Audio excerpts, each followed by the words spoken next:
আইসি সাহেব কোথায়? এইটা আপনার কষ্ট হচ্ছে, ভোট দেখতে বলছেন? আমি ইংলিশ পড়তে জানি না, আমি ভোটটা কি করে দেখবো বলুন? দালাল, আপনি তো দালাল, আমাকে তো বলবেন। আপনি দালাল, আপনার কাজ আমাকে বলা, এখানে দালাল বলবো। দালাল কোথা করে? এই দালাল। जहाँ पे आप बोल रहे हो तो फिर बाकी लोग क्यों चिल्ला चिल्लाई कर रहे हैं? हम लोग 2 दिन से यहाँ पे हमारा ऑफिसर बहुत यही काम कर रहा है। दिस इज नॉट डन कि आप गवर्नमेंट सर्वेंट को दलाल बोलेंगे। कैसे बोलेंगे आप दलाल? नहीं, इसके बाद कोई बात नहीं सुनेंगे। इसके बाद हमने बोला है कि आपका कंप्लेंट जो करते हैं उसके बाद दलाली करते हैं, उसको दलाल बोलेंगे। आपको कंप्लेंट देना है तो आप यहाँ पे रहेंगे, नहीं तो आप निकल जाएंगे खाने से। If you do not have आपका राइट नहीं हमको निकालने का, तो फिर आपका यहाँ राइट पे नहीं है, न्यूज़ आपका कोई राइट नहीं हमको निकालने का, ये पब्लिक कोई राइट इंस्टीट्यूशन है, नहीं, यहाँ कोई पे राइट नहीं है, न्यूज़ नहीं चलेगा। कोई राइट नहीं हमको निकालने का। हम लोग क्या बोलेंगे? क्या बोलेंगे? क्या बोलेंगे? मीटिंग क्या है? वो पूछा है, आईसी साहब कहाँ है? वो तो क्या बोला? जवाब नहीं हो सकता, उसको दलाल बोलेंगे। कोई नहीं है यहाँ पे दलाल। एक मिनट, दालाल को दलाल बोलेंगे। नहीं है। क्या कुछ करने को अभी इसी पे करवाऊंगी इस पे कि आप एक गवर्नमेंट सर्वेंट को करिए करिए जो करने करिए, कोई दिक्कत नहीं। हम भी आपके আপনি দাদা জিজ্ঞাসা করেছে আইসি সাহেব কোথায়? এইটা আপনার কষ্ট হচ্ছে, ভোট দেখতে বলছেন? আমি ইংলিশ পড়তে জানি না, আমি ভোটটা কি করে দেখবো বলুন? দালাল, আপনি তো দালাল, আমাকে তো বলবেন। আপনি দালাল, আপনার কাজ আমাকে বলা, এখানে দালাল বলবো। দালাল কোথা করে? এই দালাল। ভাইজান জাতপাত গরিবের সাথে নওশাদ সিদ্দিকী ভাইজান জাতপাত, যুব সমাজের আইকন নওশাদ ভাই জাতপাত, আইএসএফ জাতপাত। এবার আপনাদের সামনে বক্তব্য দিচ্ছেন আমাদের প্রাণপ্রিয় ছোট ভাইজান।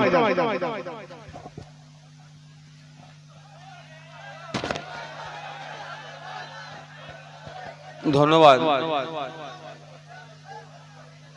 এত কথা বলার নাই ভাই, ওই দিকটা অনেকটা জায়গা আছে, যারা দেখতে অসুবিধা হচ্ছে ভিতরটা চলে যান না, যাওয়ার রাস্তা আছে তো সামনে দিয়ে আপনাদের, ওই দিকটা অনেকটা জায়গা আছে, গিয়ে বসতে পারেন আপনারা,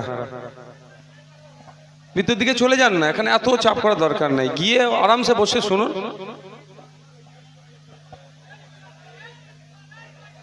আপনারা যারা এসে উপস্থিত হয়েছেন, অনেকে শাসকের ভয়ে,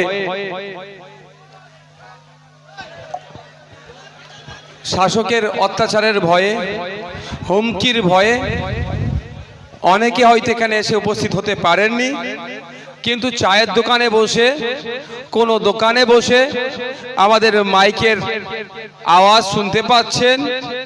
প্রত্যেককে আমি বলবো, আমরা স্বল্প কয়েকটা কথা বলবো এখানে। দীর্ঘক্ষণ ধরে আমাদের ইন্ডিয়ান সেকুলার ফ্রন্টের পক্ষ থেকে আখতার রহমান বিশ্বাসের সমর্থনে এই ইটিন্ডা পানিতর অঞ্চলে এই এলাকার মানুষের কাছে এসে আমরা ভোট চাইতে এসেছি। দীর্ঘক্ষণ আপনারা বক্তব্য শুনেছেন, আমাদের একাধিক বক্তারা একাধিক বক্তব্য দিয়েছেন। মূল লক্ষ্যটা এটাই তাদের যে আগামী জুন মাসের 1 তারিখে সকাল সকাল খামচিহ্নে ভোট দিয়ে আখতার রহমান বিশ্বাসকে পার্লামেন্টে পাঠানো, পার্লামেন্টে পাঠানোর পরে তার কি কাজ আছে বা একটা এমপির কি কাজ, সেইটা আপনাদের কাছে আমি একটু শেয়ার করতে চাই। আপনারা শুনবেন? কারা শুনবেন, শুনতে চাইছেন হাত তুলুন তো। আপনাদের একটু জানা দরকার একটা এমপির কাজটা কি। দুঃখের বিষয়, এই ভাই যারা গাছে উঠেছে সাবধানে থাকবে, গাছে না কিসের চালে উঠেছে সাবধানে থাকবে ভাই। এই টয়লেটের ছাদে দেখেছি, দেখো ভালোবাসতে যে ভাইজান জিন্দাবাদ বলে নিচে সামনে দিও না, বিপদ হয়ে যাবে।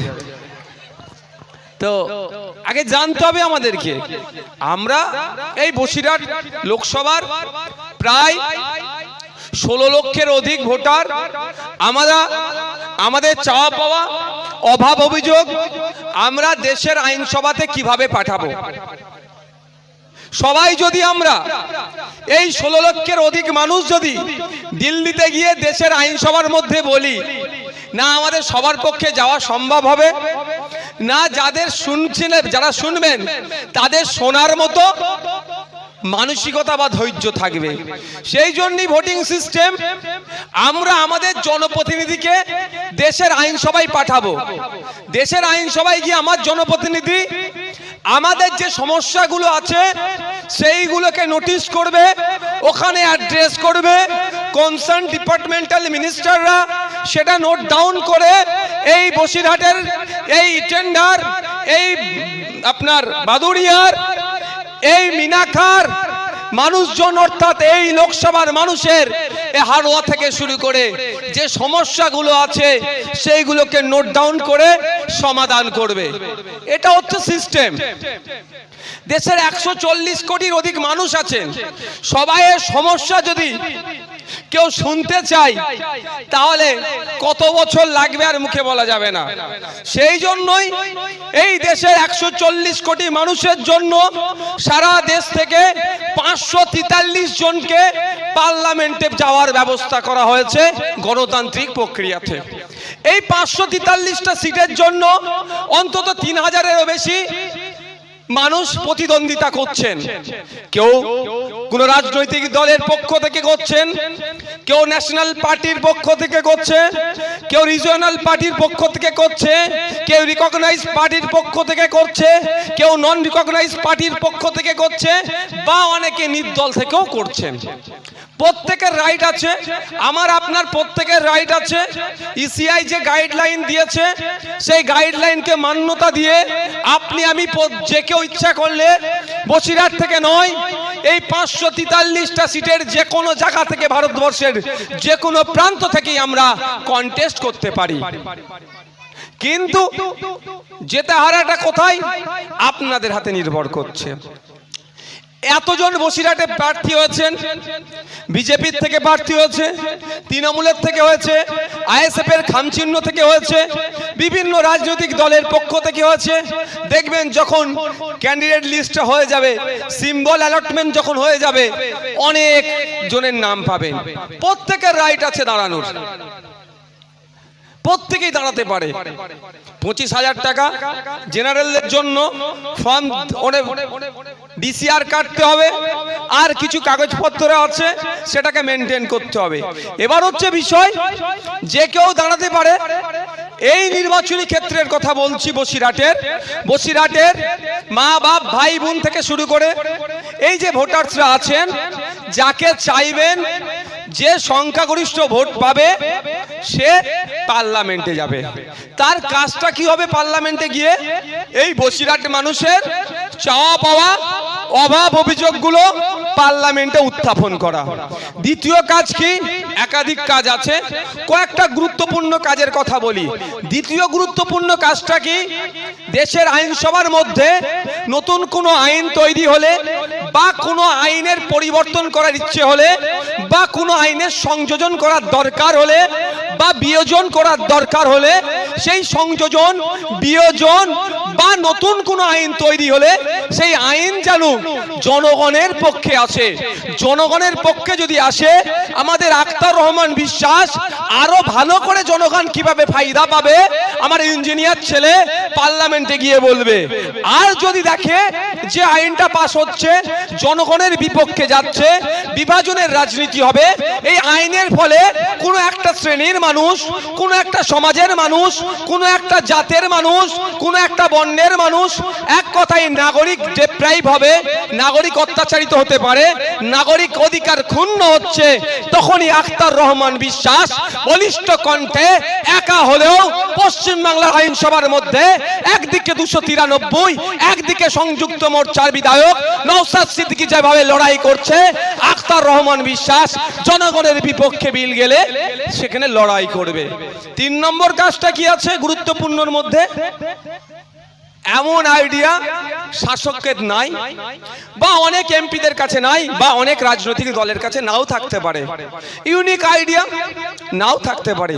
আমরা আমাদের পার্টির পক্ষ থেকে আখতার রহমান বিশ্বাসের মাধ্যমে দেশের পার্লামেন্টে রাখবো, দেশের আইনসভার মধ্যে রাখবো, যে কাজটা করলে আমার রিটেন্ডার মানুষেরা, আমার বসিরহাটের মানুষেরা, আমার বাদুড়িয়ার মানুষেরা, আমার এই রাজ্যের মানুষেরা, আমার দেশের মানুষেরা উপকৃত হবে, এটা পার্লামেন্টের মধ্যে রাখবো। কিন্তু দুঃখের বিষয়, আমরা কি দেখছি? আমরা যাদেরকে ভোটে জিতে পার্লামেন্টে পাঠালাম তাদের অধিকাংশের কথাই বলছি। এখন তো লেটেস্ট সময় এসেছে টিকটক ভিডিও, সেলফি আর টিকটক ভিডিও এখন হচ্ছে ফ্যাশন।